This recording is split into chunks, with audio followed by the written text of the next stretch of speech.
Welcome to Dave's Cooking Show, and for you today, we have a bean and bacon soup.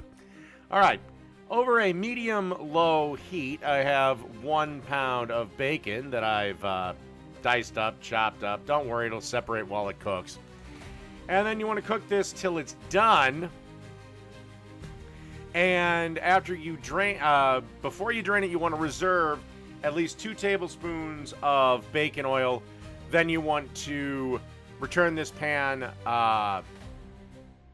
to the heat, and we'll be ready for the next step. Okay, now we're going to deglaze a little bit with just a little bit of beer, about maybe a quarter to a half a cup. And you want to stir this around and get all those bits and pieces that are stuck to the bottom of the pan, aka create yourself a little bit of liquid flavor.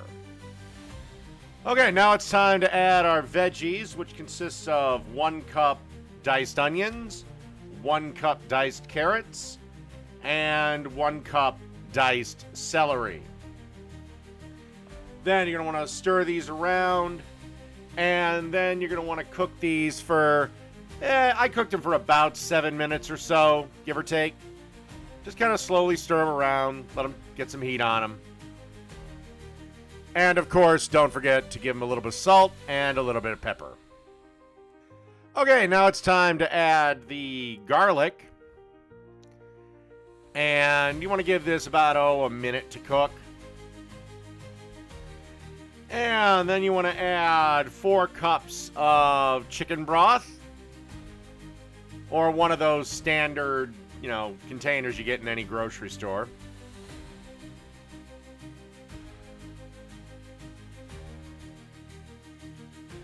Then you want to add 3 15-ounce cans of Greater Northern beans that have been rinsed and drained.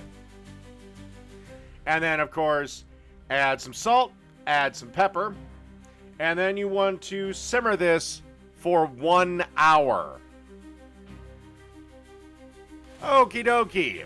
With about 15 minutes left to go, you want to scoop about half this soup out and place it in a blender.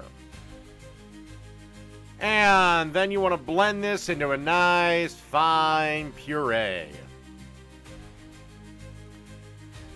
And then you want to add our puree bean and bacon soup back into, the soup. And you want to give it a good stir around, mix everything back together.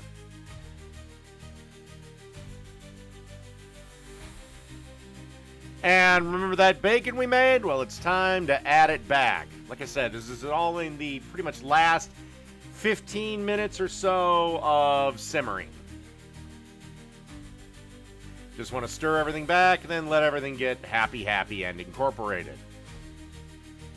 And lastly, you want to add 1 8-ounce can of tomato sauce. Want to give that a little stir and make sure everything is well incorporated. And then, like I said, just keep this simmering away till the time runs out. All right, we're almost ready for serving. All right, last thing to do, just ladle some in a bowl and enjoy. So that's bean and bacon soup. Done.